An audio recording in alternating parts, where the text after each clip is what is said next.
ભારતમાં એવું કહેવાય છે કે ધંધો ઊભો કરવો સહેલો છે, પરંતુ કોઈ રાજકીય પક્ષ ઊભો કરવો ખૂબ જ કઠિન છે. આજે આમ આદમી પાર્ટીમાં રાષ્ટ્રીય સ્તરે ખૂબ મોટું ગાબડું પડ્યું છે.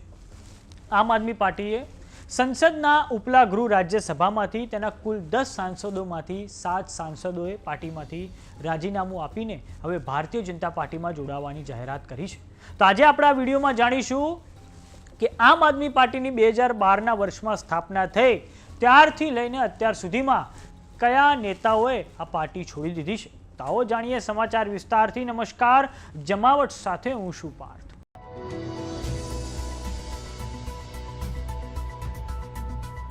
યુપીએ 2નો કાર્યકાળ એટલે કે 2009થી 2014 દરમિયાન જ્યારે કેન્દ્રમાં પૂર્વ વડાપ્રધાન મનમોહન સિંહની સરકાર પર ભ્રષ્ટાચારના ગંભીર આરોપો લાગ્યા હતા, તે સમયમાં લોકપાલ બિલ માટે ગાંધીવાદી અન્ના હજારે દ્વારા નવી દિલ્હી ખાતે એક આંદોલન કરવામાં આવ્યું હતું.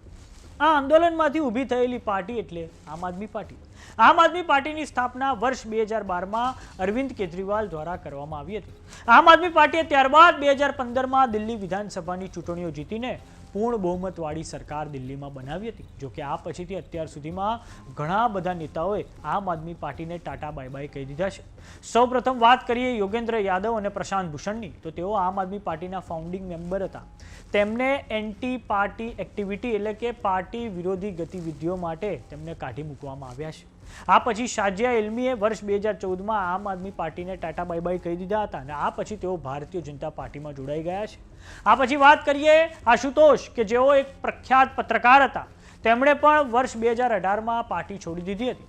આ પછી વર્ષ 2017માં કુમાર વિશ્વાસ કે જેઓ આમ આદમી પાર્ટીના ફાઉન્ડિંગ મેમ્બર હતા, તેમણે પણ પાર્ટીને હવે ટાટા બાય બાય કહી દીધા છે.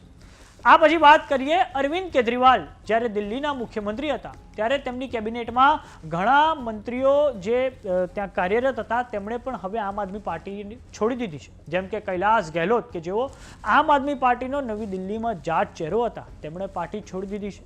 રાજકુમાર આનંદે વર્ષ 2024માં પાર્ટી છોડી હતી. આ ઉપરાંત અમિત પાલેકર કે જેઓ ગોવામાં આમ આદમી પાર્ટીનો ચહેરો હતા, તેમણે પણ પાર્ટી છોડી દીધી છે.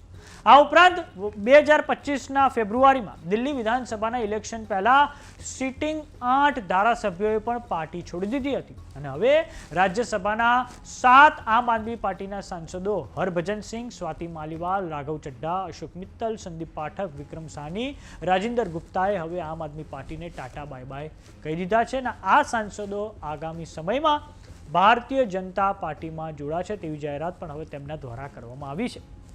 તો હવે આવતા વર્ષે વર્ષ 2027ના માર્ચ મહિનામાં પંજાબમાં વિધાનસભાની ચૂંટણીઓ છે. આમ આદમી પાર્ટીની સરકાર હતી દિલ્હીમાં, પરંતુ 2025ના ફેબ્રુઆરીમાં તેઓ ઇલેક્શન હારી ગયા છે અને હવે માત્ર પંજાબ રાજ્યમાં તેમની સરકાર રહી છે. માટે તેમની સામે ખૂબ મોટો હવે પડકાર ઊભો થયો છે.